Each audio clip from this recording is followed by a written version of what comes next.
안녕하세요. 김인사입니다. 오늘은 국제결혼하고 별 연관성이 없는 것 같으면서도 제가 요즘 젊은 친구들하고 이야기를 하면서 느끼는 괴리감? 이런 얘기를 좀 해보겠습니다. 제 친구가 재혼을 한 친구가 있는데 제가 베트남 여자를 소개시켜줘서 재혼을 했고 아이를 낳았는데 돌잔치가 있어서 참석을 했죠. 그리고 거기서 친구들을 만나서 술 한잔 하는데 제 친구 중에 하나가 인사팀에 있는 친구가 있어요. 그것도 이름만 대면 아는 굴지의 기업인데 요즘 신입사원들 문제가 많다는 식으로 얘기를 하면서 이런 얘기를 하더라고요. 예를 들어서 자기 아들이 몸이 안 좋아서 회사를 출근하지 못한다. 이런 부분? 그걸 부모가 연락이 온다거나 자기 아들이 직장생활 하는데 굉장히 힘들어한다. 좀 봐줘라. 또는 따지듯이 전화하시는 분. 이런 것도 간간이 있다고 해요. 그리고 제일 중요한 거는 일을 하는 부분에서 업무가 잘못돼서 지적을 하면 그 일에 대해서 잘못된 것을 생각하는 게 아니라 그냥 자기 기분 나쁜 것을 더 우선적으로 생각을 한다는 거예요.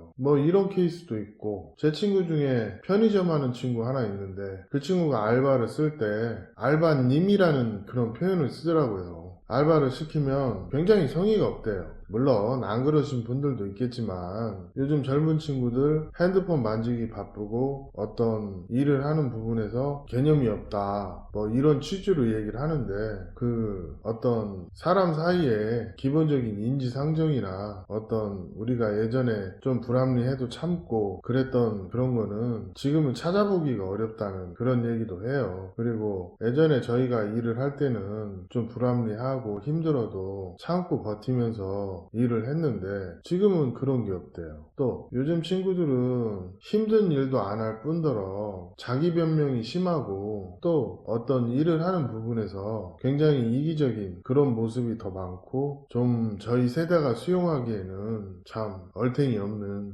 그런 상식 밖의 사고방식을 가진 케이스가 많더라고요. 이게 멀리서 볼 게 아니라 저희 아들만 봐도 그래요. 저하고 아들 사이에 어떤 일이 일어나면 그거를 엄마를 통해서 저한테 전달을 해요. 굳이 그렇게 하지 않아도 서로 소통이라는 걸 할 수 있는데 꼭 그러더라고. 그리고 제가 베트남 살기 때문에 아들을 한번 보러 한국에 갔어요. 그래서 학교까지 찾아갔었는데 그 밥 먹을 시간, 한 시간도 자기가 바빠서 시간을 못 낸다더라고. 참 부모 입장에서 이해가 안 가더라고요. 아들 고생한다고 용돈 좀 주고 그러려고 갔는데 그런 모습 보면서 참 서운하기도 하고 좀 그런 면이 있었고 또 제가 직접적으로 누구를 소개를 하진 않지만 제가 예전에 국제결혼 회사를 할 때 같이 일했던 동료들이 몇 군데에서 일을 하고 있어요. 그래서 그 일 좀 해주면서 젊은 분들도 좀 겪어볼 때가 있거든요. 진짜 삼촌 같고 또는 형 같아서 잘 되라고 직언을 좀 해줄 때도 있거든요. 근데 요즘 친구들은 대체적으로 보면 자기가 기분 나쁜 게 중요하고 어떤 일이 일어났을 때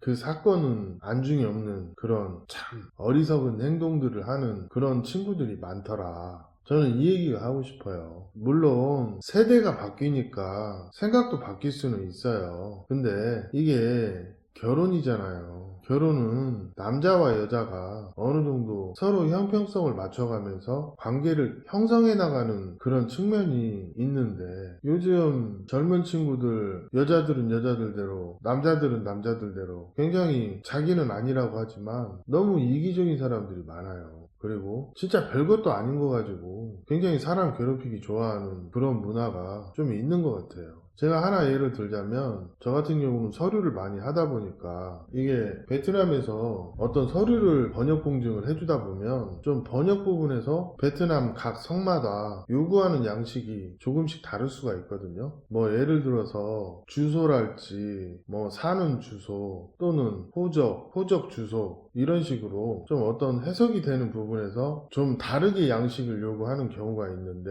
이런 거를 해주거나 아니면 한국으로 서류를 보낼 때도 마찬가지예요. 이게 지자체마다 혼인신고를 처리하는 규정이 조금씩 달라요. 이건 한국도 마찬가지예요. 그러면 일률적으로 100% 맞추기가 어려워요. 근데 예를 들어서 자기가 원하는 조건으로 서류가 안 들어온다든지 아니면 자기가 원하는 시기에 이게 일처리가 안 된다든지 이러면 저희도 본의 아니게 미안해요. 그렇지만 그게 뭐 사람 쥐잡듯이 할 정도로 그렇게 할 일입니까? 그래서 전후 사정을 설명을 하면 자기가 몰랐으니까 좀 양해를 해달라. 뭐 거기까지도 좋아요. 근데 어떤 뭐랄까 자기한테는 굉장히 관대하고 남한테는 엄격한 그런 사고방식, 자기는 몰랐으니까 그럴 수 있다 하면서 쉽게 넘어가면서 상대방에 대해서는 일단 기분 나쁘면 따지고 보는, 그리고 비판하기 좋아하고 평가하기 좋아하고, 이런 습성들이 결혼을 진행해도 그대로 드러나요. 그리고 이 국제결혼을 진행하다 보면 돈 쓰는 것만 봐도 작은 돈을 쓰는 부분에서도 성격 차이가 그대로 드러나는 그런 게 많아요.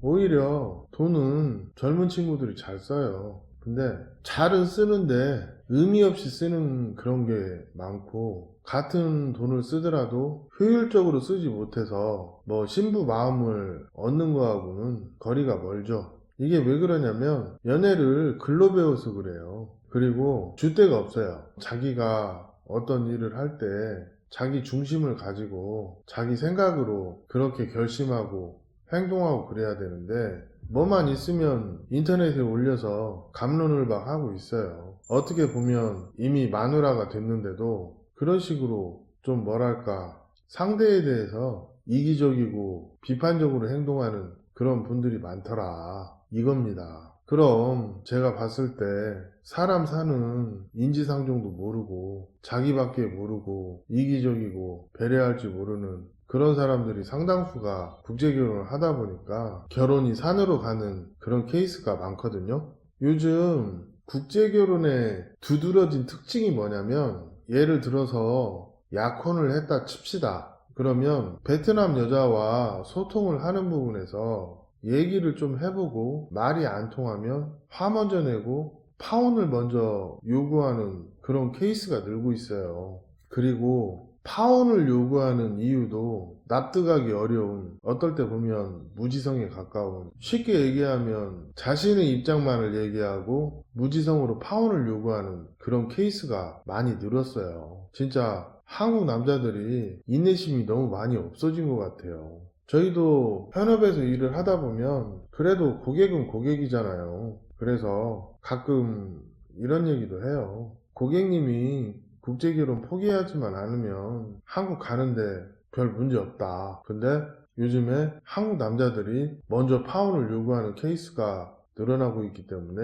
좀 그런 부분에서 신부와 좋은 관계를 유지하는 게 중요하다. 그래야 파혼 생각도 안 한다. 이런 얘기를 하죠. 사실이 그래요. 제가 업체 거 서류 만들다 보면 한 10개 만들어주면 한 너다섯 개는 다시 만들어야 되는, 똑같은 서류를 똑같이 만드는데 신부가 바뀌는 거죠. 저희 서류 고객님들 위임장 양식 받아보신 분들 알겠지만 신랑 인적사항은 다 적어도 신부 인적사항은 안 적습니다. 접수할 때 그냥 수기로 적습니다. 이게 업체 거 일해주다 보니까 생긴 버릇이에요. 서류 만들어 놓고 신부 바뀌면 신부 신분증 복사본만 바꿔가지고 다시 제출할 수 있게끔. 이게 별거 아닌 것 같은데 진짜 이 사소한 부분, 평소에 내가 합리적인지 아니면 히키코모리인지 이런 것들이 결혼 생활에도 그대로 드러나는 것 같아요. 그리고 요즘 젊은 분들 대체적으로 보면 개성이 뚜렷해요.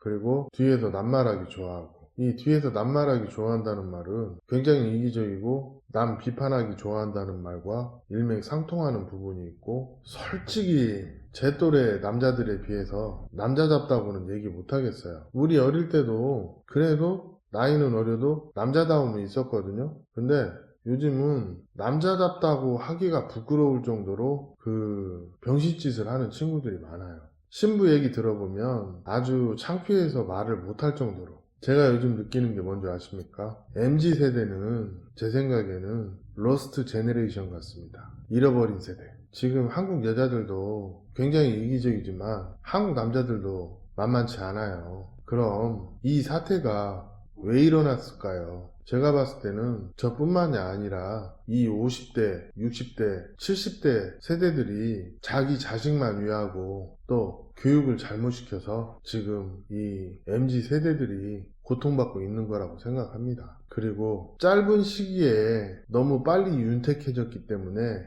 책임보다 권리를, 책임보다 자유를 먼저 요구하고 또 우리나라를 받쳐주고 있는 그런 인재들을 무시하는 나라가 된 것 같아요. 선생님이랄지 교수님이랄지 군인이랄지 경찰이랄지 공무원이랄지 이런 분들에 대한 존중이 없는 사회는 그 희망도 없다고 합니다. 그게 현재 우리나라 같습니다. 오늘 이야기는 여기까지 하겠습니다. 감사합니다.